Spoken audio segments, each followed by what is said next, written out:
आदिल जूद वल करम व आलिहि व सहबिहि व बारिक व सल्लिम बलगल उला बिकमालिहि कशफत दुजा बिजमालिहि हसनत जमीउ खिसालिहि सल्लु अलैहि व आलिहि व असहाबिहि व सल्लिमु तस्लीमा सलातुन व सलामन अलैका या सय्यदी या रसूलल्लाह व अला आलिका व सहाबिका या सय्यदी या हबीबल्लाह या साहिबल जमाली व या सय्यदल बशर मिन वजहिकल मुनीर लक़द नुव्विरल क़मर ला युमकिनु सनाउ कमा कान हक़्क़ुहु बाद अज़ खुदा बुज़ुर्ग तोई क़िस्सा मुख़्तसर। बंदाए परवरदिगारम उम्मते अहमद नबी दोस्त दारे चारे यारम ताबाए औलाद अली मज़हबे हनफिया दारम मिल्लत हज़रत खलील खाक पाए गौसे आज़म ज़ेर साया हरबली। अल्लाह तबारक व तआला जल्ल जलालुहु व अम्मा नवालुहु व अज़म शानुहु व अतम्म बुरहानुहु की हम्दो सना और हुजूर शाफ़ाए यौम नुशूर दस्तगीर जहां गमगुसार ज़मां सय्यद सरवरा हामी बेकसा इमामुल मुरसलीन खातमुन नबिय्यीन अहमद मुज्तबा जनाबे हज़रत मुहम्मद मुस्तफ़ा सल्लल्लाहु अलैहि वसल्लम की बारगाह आलिया में अपनी अक़ीदतों, महब्बतों, इरादतों का खिराज पेश करने के बाद मेरे निहायत ही वाजिबुल एहतराम मुअज़्ज़ज़ सामीन ज़ी-वक़ार, जैसा कि आप जानते हैं कि मेरा कोई ना कोई इस्लाही मौज़ू ही होता है। अक्सर मैं इस्लाही मौज़ूआत बयान करता हूँ, तो आज भी एक इस्लाही मौज़ू है, क्योंकि आजकल सबसे ज़्यादा हमारे मुआशरा को इस्लाह की ज़रूरत है। तो आज इंशाअल्लाह अज़ीज़ बदनसीब और खुश नसीब की निशानियां बयान की जाएंगी। बदनसीब कौन है और खुश नसीब कौन है? आज हर बंदा चाहता है, हर आदमी की ये ख्वाहिश है कि मैं खुश नसीब हो जाऊं। हर बंदा चाहता है, वो बदनसीबी से डरता है, तो डरना भी चाहिए। आज हर बंदा चाहता है कि मैं खुश नसीब हो जाऊं। कोई बंदा ये नहीं चाहता कि मैं बदनसीब हो जाऊं या लोग मुझे बदनसीब करें। लेकिन आज हमारा जो मुआशरा है और हमारी जो हालत है, हम दुनियावी बदनसीबी से बड़े डरते हैं। बहुत डर लगता है कि लोग क्या कहेंगे। बड़ा डर होता है कि लोग हमें बदनसीब कहेंगे, लेकिन आखिरत की बदनसीबी की कोई फिक्र ही नहीं। हालांकि हकीकतन बदनसीब वो शख्स है जिसकी आखिरत में भलाई नहीं, जिसकी आखिरत बर्बाद कर दी गई, जिसकी आखिरत बर्बाद हो गई, वो बदनसीब है। हमने दुनियावी बदनसीब को बहुत अहमियत दी कि लोग हमें बदनसीब कहेंगे, लेकिन हमें जो आखिरत की बदनसीबी है उसके बारे में हमने कभी सोचा भी नहीं। आइए बदनसीब और खुश नसीब की निशानियां बयान करते हैं। हजरत सैयदना अल्लामा इब्न हज्जर अस्क़लानी अलैहि बहुत मशहूर और मारूफ इमाम गुजरे। बहुत बड़े आलिम दीन थे। अल्लामा इब्न हजर अस्कलानी अलैहि रहमा बहुत बड़े इमाम गुजरे। आपने अपनी किताब में एक रिवायत नकल फरमाई। सरकार मदीना सल्लल्लाहु अलैहि वसल्लम का एक फरमान नकल फरमाया। सबसे पहले बदनसीबी की 4 निशानियां हैं। अब मौजू ऐसे ही होते हैं, अवाम आखिरी 5 मिनटों में आती है। चलो जी, हमारी किस्मत, उनकी अपनी किस्मत, हमारी अपनी किस्मत। तो बदनसीबी की 4 निशानियां। सबसे पहली निशानी जो है बदनसीबी की, सरकार फरमाते हैं कि जो बंदा पिछले करतूतों को भूल जाता है, हालांकि वो सब अल्लाह के यहां महफूज है।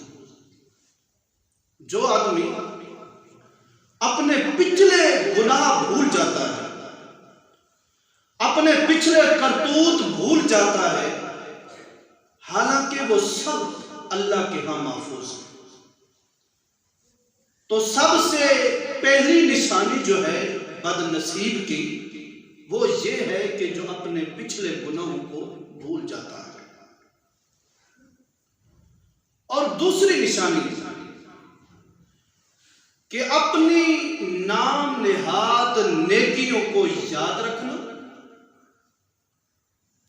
और अपने पिछले गुनाहों को भूल जाना और अपनी नाम नेहाद नेकियों को याद रखना और लोगों के सामने उनका तज़किरा करना। हालांकि ये भी मालूम है कि पता नहीं मेरी ये नेकी कबूल हुई है या रद्द कर दी गई है, फिर भी वो अपनी नेकियों को याद रखता है, लोगों के सामने तज़किरा करता है, इतराता है अपनी नेकियों पर। पिछले गुनाहों को भूल गए। तो ये दूसरी निशानी है बदनसीब की कि जो अपने गुनाहों को तो भूल गए, लेकिन अपनी नेकियों को उसने याद रखा हुआ है और उन नेकियों पर इतराता है, लोगों के सामने उनका तज़किरा करता है, हालांकि उसको मालूम है कि पता नहीं मेरे रब ने मेरी नेकी को कबूल किया है या रद्द कर दी गई, फिर भी वो अपनी नेकियों को याद करता है। यह दूसरी निशानी है बदनसीब की। तीसरी निशानी बदनसीब की यह है कि दुनियावी मुआमलात में अपने से बढ़कर लोगों पर नजर डालना। रब ने जो कुछ दिया उस पर शुक्र करने की बजाय दूसरे लोगों पर नजर टिका के बैठा हुआ है कि मेरे पास तो कुछ है नहीं, मैं भूख से मर रहा हूं, फला आदमी इतना आलीशान बंगला है, कोठियां हैं उसके पास, कारें हैं, जायदादें हैं, और मैं तो भूख से मर गए। दुनियावी मामलात में जो बंदा अपने से बढ़कर लोगों पर नजर रखता है, ये भी बदनसीब है। और चौथी निशानी बदनसीब की कि दीनी मामलात में अपने से कमतर पर नजर डालता है। और ऐसे ही शख्स के बारे में रब्बे कायनात इरशाद फरमाता है कि मैंने इसको अपना बनाना चाहा, लेकिन इसने मुझे नहीं चाहा, बस मैंने इसको नजरअंदाज कर दिया। दुनियावी मामलात में अपने से बड़े लोगों को देखता है कि उनके पास इतनी दौलत है, इतनी जायदादें हैं, मैं तो भूख से मर रहा हूं, मेरे पास तो कुछ भी नहीं है। यह भी बदनसीबी की अलामत है। और चौथी निशानी के दीनी मामलात में अपने से कमतर पर नजर डालना। दीनी मामलात में कि जी ये क्या रखा है नमाज में, ये जी बच्चे कुरान मजीद पढ़ते इसका क्या फायदा होता है। अगर कोई बच्चा ना कुरान मजीद हिफ्ज़ कर रहा होता है, कोई बच्चा दीन की तालीम हासिल कर रहा होता है, तो रिश्तेदार पता क्या कहते हैं, वो कहते हैं कि जी इन मौलवियों के पास है क्या, इनकी तो इज्जत ही नहीं है। तुम अपने बेटे को कुरान पढ़ा रहे हो, तुम अपने बेटे को आलिम दीन बना रहे हो, इनकी तो कोई इज्जत ही नहीं है।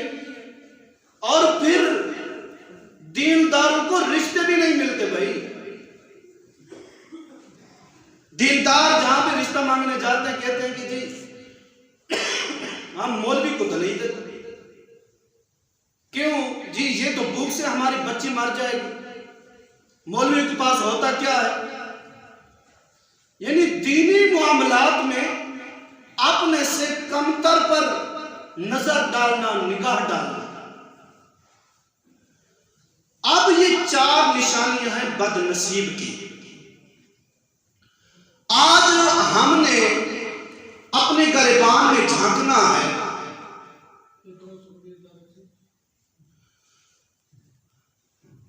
हमने अपने गिरबान में झांकना है, क्या हमारे अंदर ये 4 निशानियां मौजूद तो नहीं। सबसे पहली निशानी कि पिछले करतूतों को भूल जाना। हालांकि अल्लाह के यहां सब महफूज है, पिछले गुनाहों को बंदा भूल जाता है। दूसरी निशानी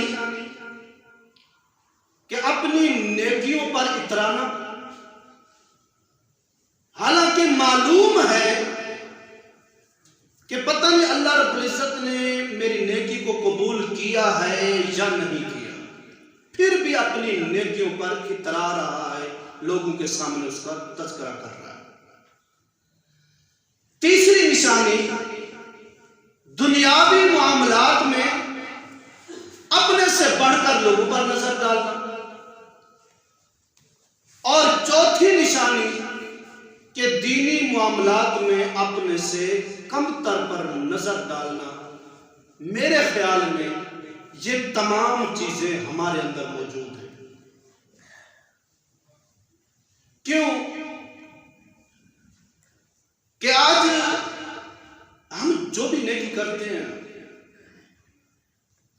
हम नमाज पढ़ते हैं, हम रोजे रखते हैं, साहिब इस्तिताअत हज करता है, साहिब इस्तिताअत ज़कात देता है, सदका तो खैरात किया जाता है, मसाजिद की खिदमत की जाती है, मदारिस की खिदमत की जाती है, तोलबा की खिदमत की जाती है, या अल्लाह के घर को जो संभालने वाले हैं उनकी खिदमत की जाती है।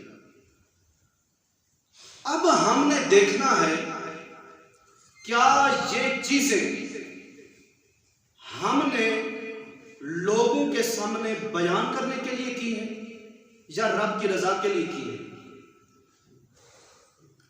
रब की रजा के लिए की है। नमाज पढ़ी अपना फायदा है, रोजे रखे अपना फायदा है, ज़कात दी अपना फायदा है, हज हमने कर लिया अपना फायदा है, सदका तो खैरात किया अपना फायदा है, हमने मदारिस की खिदमत की अपना फायदा है। ये लोगों को लिए तो नहीं किए ना। जब हमने ये चीजें लोगों के लिए नहीं की, फिर हम लोगों को क्यों बताते हैं। पहली 2 चीजों का फर्क यहां पर नजर आ जाएगा। हमने रब के लिए किया है ना सब कुछ, फिर हम लोगों को क्यों बताते हैं कि मैं बड़ा नमाजी हूं, मैं बड़ा रोजेदार हूं, मैं बड़ा सदका खैरात करने वाला हूं। आजकल तो मुसीबत ये है कि एक चक्की भी देनी होती है ना साबन की, वहां पर भी तस्वीर ली जाती है और फिर पूरी दुनिया में फैला दिया जाता है कि जनाब फलां चौधरी साहब ने फलां गरीब की बड़ी मदद की।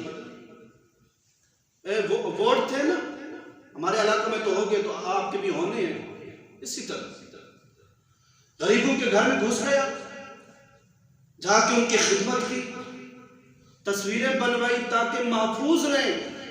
अगर हार गया तो इनको ताना दूंगा कि मैंने आपकी खिदमत की थी, आपने हमें वोट नहीं की। और जो वो कैंडिडेट होते हैं, वो जो वोटों पर उठे हुए होते हैं ना, वो सबके सामने जनाब देके चढ़ रही है और तस्वीरें खींची जा रही है कि लोगों की इतनी खिदमत कर दी गई, पुल बनवा दिए गए।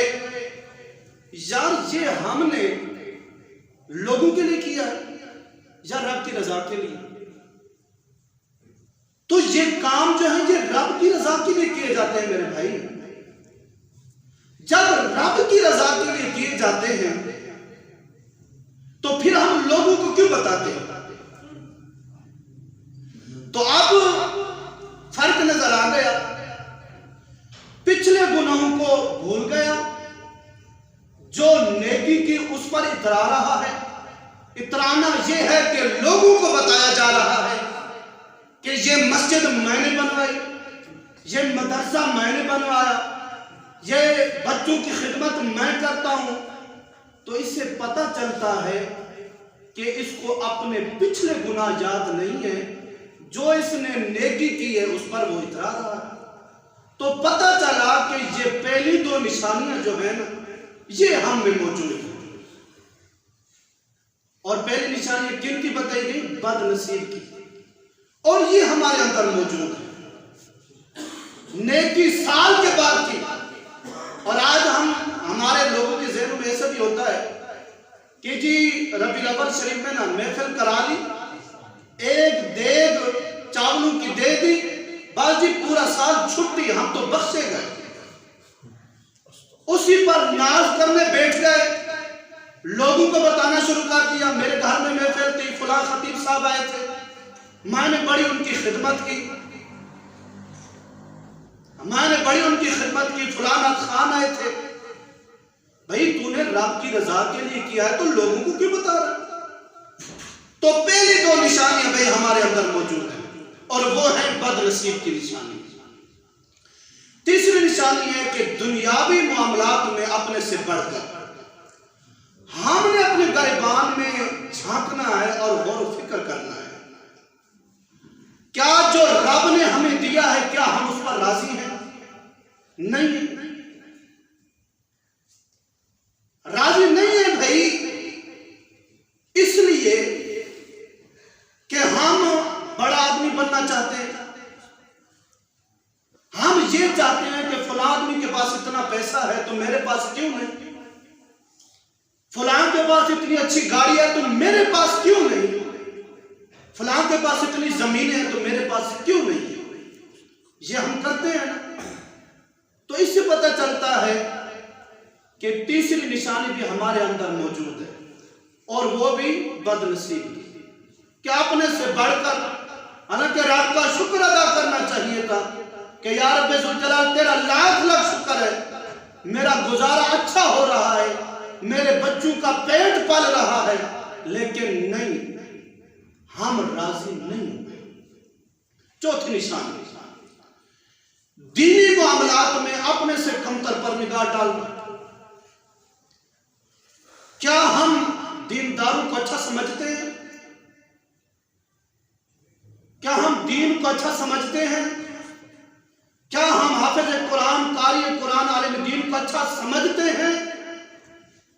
अगर हम कहें हाँ हम समझते हैं, फिर मेरा सवाल यह है कि जब आप अच्छा समझते हैं तो हम में से कोई भी बता दे कि मेरा बेटा हाफिज कुरान है, मेरा बेटा आलिम दीन है।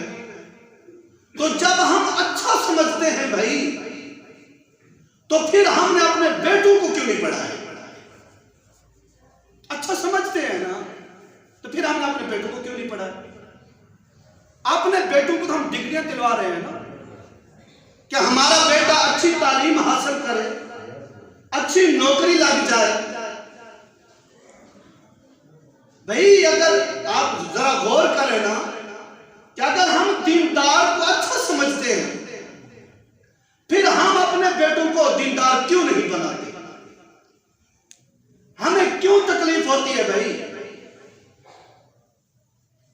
निशानियां पूरी हो गई।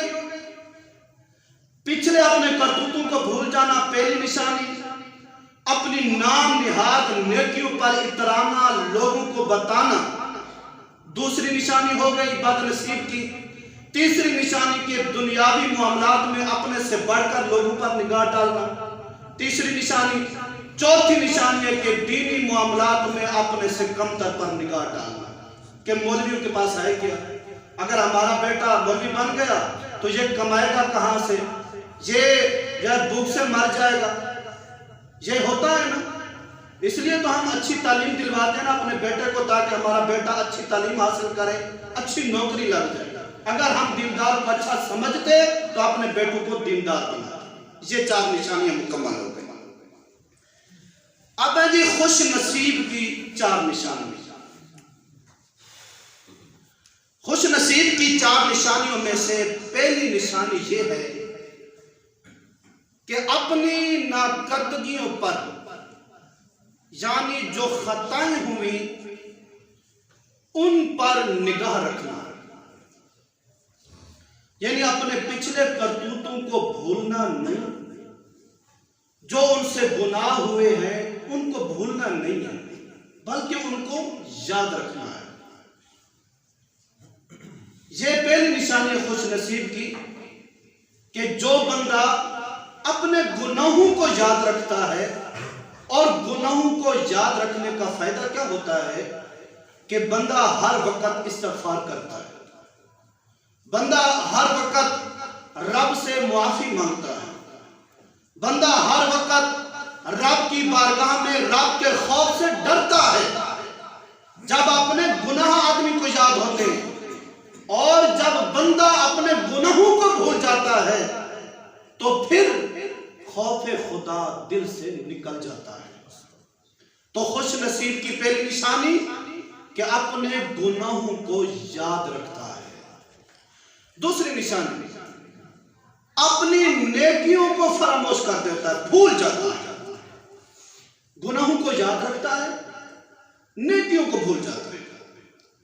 यह नहीं है कि लोगों के सामने ढंडोरा पीटता है कि मैंने फलां नेकी की है, मैंने ये गली बनवाई है, मैंने ये मस्जिद बनवाई है, मैंने जनादेगाह की 4 दीवारी दिलवाई है, मैंने मदरसा बनवाया है, मैंने फलां किया है, ये सफ़े मैंने मस्जिद में मैंने बिछवाई थी।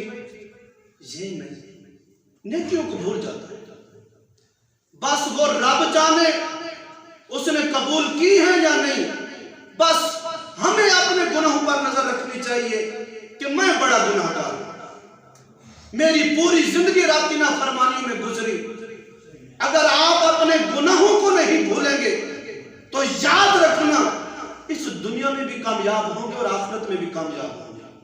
क्योंकि जो बंदा अपने गुनाहों को नहीं भूलता, याद रखता है, वो हर वक्त रब से इस्तिग़फ़ार करता है और रब के खौफ से डरता है।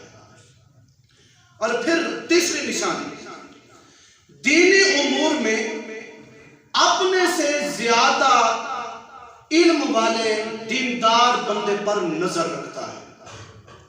यह खुश नसीबी है कि किसी के पास थोड़ा इल्म है और वो ये ख्वाहिश करता है कि यार फलां आलिम दीन, अल्लाह रब्बुल इज्जत ने उनको बड़ा इल्म दिया है, फलां मुफ्ती साहब है, फलां शेखुल हदीस है। तो ये आदमी के दिल के अंदर ख्वाहिश होनी चाहिए कि जो मेरे पास इल्म है ना वो बहुत कम है, मैं आगे दीन सीखूंगा। ये ख्वाहिश अगर किसी के दिल में हो तो ये भी खुश नसीबी है। और चौथी निशानी, दुनियावी मामलात में अपने से कमतर पर निगाह डाले। वो बदनसीब की अलामत जो थी दुनियावी मामलात में अपने से बढ़कर लोगों पर नजर रखना, और जो खुश नसीबी की चौथी अलामत है कि वो दीनी जाए दुनियावी मामलात में अपने से कमतर पर निगाह डाले। वो किस तरह? अगर कोई आदमी गाड़ी पे जा रहा है तो वो रब का शुक्र अदा करे कि यार रब इज़्ज़त तेरा लाख लाख शुक्र है, तूने मुझे गाड़ी तो दी, ये बेचारा तो मोटरसाइकिल पे जा रहा है, इतनी सर्दी है, ये तो बेचारा मोटरसाइकिल पे जा रहा है। यार पे ज़ुलजलाल तेरा लाख लाख शुक्र है। जो मोटरसाइकिल पे जा रहा है उसको रब का शुक्र अदा करना चाहिए कि यार पे ज़ुलजलाल इतनी तेज सवारी मुझे अता फरमाई, तेरा लाख लाख शुक्र है। ये बेचारा तो साइकिल पे जा रहा है, और जो साइकिल पे जा रहा है वो भी रब का शुक्र अदा करे। यार रब्बे ज़ुलजलाल तेरा लाख लाख शुक्र है, तूने मुझे साइकिल तो दी। ये बेचारा तो पैदल जा रहा है, और पैदल चलने वाले को भी रब का शुक्र अदा करना चाहिए कि यार रब्बे ज़ुलजलाल तूने मुझे पाँव तो दिए है ना। कोई ऐसे भी तो है जिनके पाँव ही नहीं हो सकता। ये हम अपना ज़हन बनाते, ये होती है तब्दील। ये नहीं है कि बड़ी बड़ी बढ़के मारना, चौधरी बनने की ख्वाहिश करना। यार क्या है दुनिया, 2 दिन की जिंदगी है, अपने रब को राजी कर लीजिए। हजरत शेख सादी शिराजी रहमतुल्लाह अलैह बहुत बड़े इमाम गुजरे, बहुत बड़े सूफी थे, अल्लाह के वली थे। एक रिवायत में आता है कि आप जामा मस्जिद की तरफ जा रहे थे कि रास्ते में कांटा चुभ गया, आओ बका शुरू कर। मस्जिद में गए, नमाज पढ़ी, बाहर निकले तो देखा कि एक आदमी ऐसा बैठा है जिनके पाँव ही नहीं। आपने रब की बारगाह में सजदा शुक्र अदा किया कि यार रब्बे ज़ुलजलाल तेरा लाख लाख शुक्र है, मेरे पाँव में कांटा चुभा, मुझे इतनी तकलीफ हुई। यार रब्बे ज़ुलजलाल ये भी तो तेरा बंदा है जिसके पाँव ही नहीं।